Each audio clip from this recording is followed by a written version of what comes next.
30 মিনিটের oxygen support বিল ৮৬,০০০। বিশেষজ্ঞ চিকিৎসক রোগী না দেখলেও কনসালট্যান্ট ফি ৪৯,০০০ টাকা। আরও ৪৫,০০০ টাকা সার্ভিস চার্জ যোগ করে আইসিইউ সাপোর্ট ছাড়াই ১৫ দিন হাসপাতালে থাকার খরচ ৩,৮৩,৭৫৯ টাকা। আর এই ভুতুড়ে বিল নেয়ার অভিযোগ আনোয়ার খান মডার্ন হাসপাতালের বিরুদ্ধে। চরম অব্যবস্থাপনা, চরম কোনো ডাক্তার আসে না, কোনো নার্স আসে না, বাথরুমগুলো চরম নোংরা, বেডশিট চেঞ্জ করে না, 10 দিনে একদিনও বেডশিট চেঞ্জ করে নাই। আর সমস্ত রুম একদম চরম অপরিষ্কার, কোনো স্যান্ডেল নাই, টিস্যু পেপার নাই, কিছু নাই, সবগুলো আমার নিজের পয়সা দিয়ে আমাকে কিনতে হয়েছে। 15 দিন আনোয়ার খান মডার্ন হাসপাতালে ভর্তি থাকা মোজাম্মেল হক জানাচ্ছিলেন নিজের অভিজ্ঞতার কথা। গত 30 মে করোনা শনাক্ত হওয়ার পর এই হাসপাতালে ভর্তি হন 70 বছর বয়সী এই ব্যক্তি। সুস্থ হয়ে হাসপাতাল থেকে ছাড়া পান 14 জুন। তার দাবি 3 ধাপে 30 মিনিট অক্সিজেন দেয়া হয়েছে তাকে। এর খরচ ঘন্টায় 400 টাকা ধরে বিল আসার কথা মাত্র 200 টাকা। তবে হাসপাতাল কর্তৃপক্ষ বিলে দেখিয়েছে 216 ঘন্টা, অর্থাৎ প্রায় 9 দিন অক্সিজেন সাপোর্ট দেওয়া হয়েছে তাকে। আর এতে দিতে হবে ৮৬,০০০ টাকা। আমি হল্প করে বলতে পারি মাত্র 30 মিনিট, 10 মিনিট 10 মিনিট 3 দিনে আমি 30 মিনিট ওই অক্সিজেনটা ব্যবহার করি। 216 ঘন্টা মিন্স 9 ডেজ। একটা মানুষ 15-16 দিন যদি হসপিটালে থাকে এবং তাকে যদি 9 দিনই অক্সিজেন দিতে থাকে, তাহলে আপনি বুঝতে পারেন ওনার কীরকম সমস্যা হতে পারে। কিন্তু আমার বাবার সেরকম কোনো সমস্যাই ছিল না। মোজাম্মেল হকের অভিযোগ, কোনো বিশেষজ্ঞ চিকিৎসক তাকে দেখতে না এলেও বিলে কনসালটেন্ট চার্জ দেখানো হয়েছে ৪৯,০০০ টাকা। সার্ভিস চার্জ ধরা হয়েছে আরও ৪৫,৪০০ টাকা।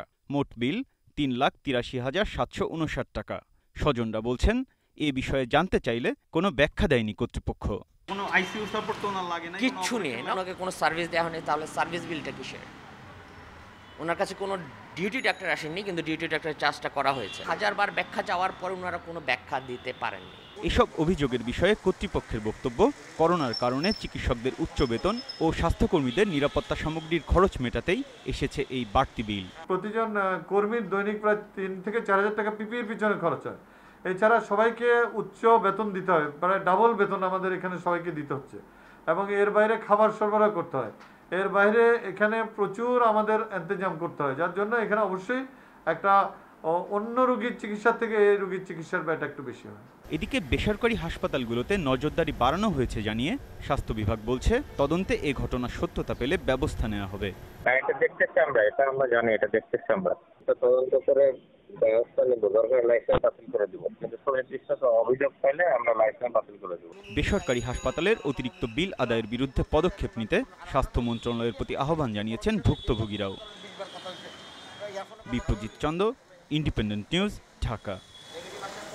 এ নিয়ে কথা বলতে মিরপুর থেকে আমাদের সঙ্গে যুক্ত আছেন টিআইবির গবেষণা ও পলিসি বিভাগের পরিচালক মোহাম্মদ রফিকুল হাসান। স্বাগত আপনাকে। আমরা দেখছিলাম প্রতিবেদনটি, যেখানে বলা হয়েছে যে অস্বাভাবিক একটা বিল দাবি করেছে আনোয়ার খান মডার্ন হাসপাতাল।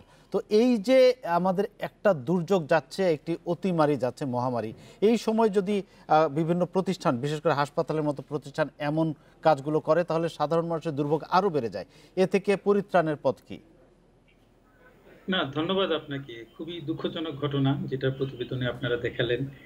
এর আগেও আমি এটা দেখেছিলাম, আমার মনে পড়ছে ভুল হয়েছে কিনা, যে আপনার যেটা আগুনের দুর্ঘটনায় যারা মারা গেলেন তাদের পরিবারকেও নাকি বড় বড় বিল ধরিয়ে দেওয়া হয়েছিল। তো বেসরকারি খাত থেকে এই ধরনের অমানবিক আচরণের সংবাদ আমরা প্রায় পাই, যা খুবই দুঃখজনক। এটা আসলে আপনি প্রশ্ন করেছেন, এ থেকে পরিত্রাণের উপায় কি? পরিত্রাণের উপায় আসলে খুব সহজ নয়, কিন্তু কিছু পদক্ষেপ গ্রহণ করা অবশ্যই জরুরি, যার মধ্যে একটা হলো কন্ট্রোল। কারণ আমরা জানি যে বেসরকারি স্বাস্থ্য খাত এটা তো আসলে একটা মার্কেট রেসপন্স। মানুষের চাহিদা রয়েছে স্বাস্থ্য সেবা নেবার, সরকারি খাত সে পরিমাণে স্বাস্থ্যসেবা দিয়ে কুলিয়ে উঠতে পারছে না, যে কারণে বেসরকারি খাতটা বিকাশ ঘটেছে। এছাড়া আমাদের এখানে পলিসি একটা শিফটও ছিল যে বেসরকারি খাতকে আপনার পারমিশন দেওয়া হবে, ইনসেন্টিভ দেওয়া হবে এবং বেসরকারি স্বাস্থ্য খাতটা বেড়ে উঠুক। এটা কিন্তু একটা পলিসি স্ট্রাকচারের মধ্য দিয়ে, এটা শিফটের মধ্য দিয়ে এটা হয়েছে। তো কিন্তু যেটা হয়নি পাশাপাশি সেটা হলো যে কন্ট্রোল সিস্টেমটা কিন্তু সেরকম ভাবে আমরা গড়ে তুলতে পারিনি। আমরা একটা প্রতিবেদন করেছিলাম 2018-তে, ওখানে আমরা বেসরকারি চিকিৎসা সেবার উপরে গবেষণা করে দেখিয়েছিলাম যে বেসরকারি খাত যেভাবে সম্প্রসারিত হয়েছে, বেসরকারি খাতকে মনিটর করবার জন্য, ইন্সপেকশন করবার জন্য আমাদের যে জনবল প্রয়োজন, সেই জনবল কিন্তু তো এই সমস্ত দিকগুলো আমাদেরকে নজর দিতে হবে। এবং বিশেষ করে এখন যেহেতু একটা স্বাস্থ্য খাতে একটা বিশেষ পরিস্থিতি চলছে, আপনারা জানেন যে ফিজিক্যাল কন্ট্যাক্টকে আমরা এড়ানোর চেষ্টা করছি। এই পরিস্থিতিতে কিন্তু মনিটরিং অ্যান্ড কন্ট্রোলটা আরো কঠিন, আরো চ্যালেঞ্জিং। আমাদেরকে প্রয়োজনে ডিজিটাল এবং মনিটরিং কন্ট্রোল সিস্টেমটাকে আরো বেশি ব্যবহার করতে হবে। এবং আমরা যারা সেবা নিতে যাই, সেবা নিতে গিয়ে আমরা যে ধরনের প্রতিকূল পরিস্থিতির সম্মুখীন হই বা যে ধরনের অন্যায় অবিচারের সম্মুখীন হই এই বেসরকারি স্বাস্থ্য খাত থেকে, সেটা যেন আমরা কুইকলি রিপোর্ট করতে পারি এবং সেই রিপোর্টের ভিত্তিতে যেন সরকারের পক্ষ থেকে ব্যবস্থা নেওয়া যায়, এই সিস্টেম আমাদেরকে দাঁড় করাতে হবে। বেসরকারি খাতে আসলে সেবার মূল্য কি হবে, কোন সেবার পরিপ্রেক্ষিতে কতটুকু ফি তারা নিতে পারবেন, এই সমস্ত জিনিসগুলো কিন্তু আপডেটেড নাই। এই ব্যাপারে আমাদের কাজের জায়গাতে যথেষ্ট ঘাটতি রয়ে গেছে। এবং যদি তারা এই সমস্ত রফিকুল হাসান, আপনার কাছে একটু জানতে চাই, আপনি দুটো বিষয় উল্লেখ করেছেন যে জনবলের ঘাটতি রয়েছে, সেটি প্রায় 22 বছর আগের একটি আপনাদের পরিসংখ্যান বা আপনাদের একটা গবেষণার কথা বলছেন। এই 22 বছরে কতটা উন্নতি হয়েছে, আর ঘাটতিটাই মূল কারণ নাকি এর পিছনে সদিচ্ছারও ব্যাপার আছে? আমরা জানি যে স্বাস্থ্য অধিদপ্তর যেটি, তাদের কিন্তু আলাদা বিভাগ, আলাদা শাখাই আছে যে বেসরকারি হাসপাতাল ক্লিনিকগুলোকে পরিদর্শন করা, তাদেরকে নিয়ন্ত্রণে রাখা। তারা কতটা কাজ করছে, যতটুকুই আছে আমাদের ইনফ্রাস্ট্রাকচার, সেটি কতটা ফাংশনাল? না, আমাদের গবেষণাটা 2018 সালের এবং ওই 2 বছর আগের। জি, আমরা আমাদের ধরুন স্বাস্থ্য অধিদপ্তরে কেন্দ্রীয়ভাবে আমরা দেখেছিলাম যে মাত্র 7 জনের একটা সেকশন আছে যেটা এই সারা দেশের জন্য কাজ করছেন। তো আপনি জানেন যে সংখ্যাটা এখন বোধহয় বেসরকারি হাসপাতাল ক্লিনিক মিলে প্রায় 5000-এ পৌঁছে গেছে। তো এই 5000 ক্লিনিক এবং হাসপাতালের জন্য এত ছোট একটা ইউনিট, এটা তো খুবই অপ্রতুল। কিন্তু আপনি আরেকটা বিষয় বলেছেন যে এখানে অ্যাটিটিউডিনাল প্রবলেমও আছে। ডেফিনেটলি আপনার স্বাস্থ্য সেবার সঙ্গে যারা জড়িত থাকবেন, এটাকে তারা যদি ব্যবসা বলে মনে করেন, আমাদের গবেষণায় আমরা এই জিনিসটাও পেয়েছি যে এখানে কিন্তু যারা সংশ্লিষ্ট আছেন বেসরকারি খাতে, তারা এটাকে কিন্তু ব্যবসা হিসেবেই মনে করছেন এবং সমস্ত কাঠামোটা এইভাবে দাঁড়িয়ে গেছে। একটা সরকারি হাসপাতালকে কেন্দ্র করে অনেক ডায়াগনস্টিক সেন্টার এবং ছোট ছোট হাসপাতাল গড়ে উঠেছে সব জায়গাতে। এবং এখানে দেখা যায় যে সরকারি হাসপাতালের অনেকেই কিন্তু এই বেসরকারি জায়গাগুলোতে এসে তারা চিকিৎসা সেবা দেন এবং রোগীরাও চিকিৎসা সেবা নেওয়ার জন্য যারা এফোর্ড করতে পারেন তারা এই বেসরকারি কেন্দ্রগুলোতে আসতে অনেক সময় বাধ্য হন। এবং গরিব রোগীরাও তারা সরকারি হাসপাতালগুলোতে যান, কিন্তু দেখা যাচ্ছে যে তাদের ডায়াগনস্টিক্সের জন্য তাদেরকে আবার ফিরে আসতে হয় এই সমস্ত প্রাইভেট পকেটগুলোতে, প্রাইভেট সেন্টারগুলোতে, যেগুলো সরকারি হাসপাতালকে কেন্দ্র করে আছে। তো যারা এই বেসরকারি স্বাস্থ্য সেবা দিচ্ছেন তাদের মধ্যে এই অ্যাটিটিউডটা নেই যে স্বাস্থ্য সেবাটা একটা বিশেষ ধরনের সেবা এবং এখানে মানুষের স্বাস্থ্য নিরাপত্তাকে সর্বোচ্চ অগ্রাধিকার দেয়া। মুনাফা তো অবশ্যই থাকবে যেহেতু এটা বেসরকারি খাত, কিন্তু সেই মুনাফা যেন অতি মুনাফায় পরিণত না হয় এবং কেবলমাত্র মুনাফা কেন্দ্রিক হয়ে না যায়। দেখুন, কোভিড আসার পরে কিন্তু আমরা দুই ধরনের বড় চ্যালেঞ্জ সম্মুখীন হচ্ছি। একটা হচ্ছে প্রতিদিন কোভিড রোগীর সংখ্যা বেড়ে যাচ্ছে, সেখানে তাদেরকে সেবা দেওয়ার একটা চ্যালেঞ্জ, যেখানে বেসরকারি খাতকে সংশ্লিষ্ট না করলেই চলবে না, কিন্তু আমরা পারিনি।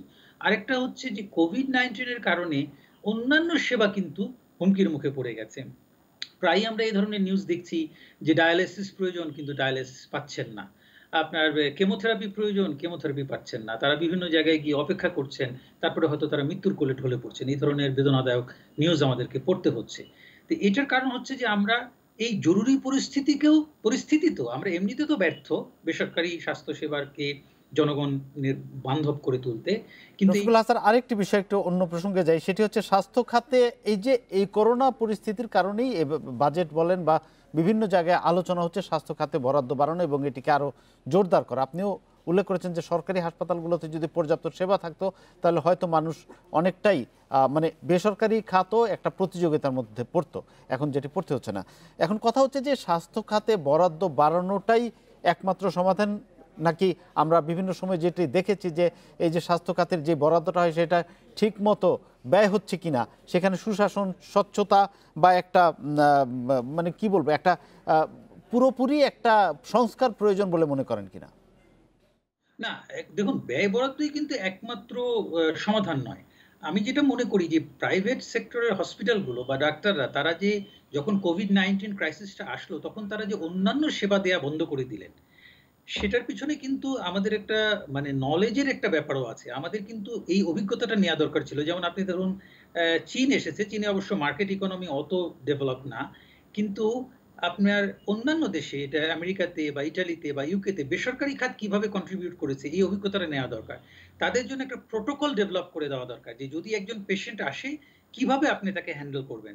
দেখা যাচ্ছে পেশেন্ট আসলে তাকে বলা হচ্ছে আপনি করোনা নেগেটিভ সার্টিফিকেট নিয়ে আসেন, তো ও বেচারা এসেছে জরুরি স্বাস্থ্য সেবা নিতে।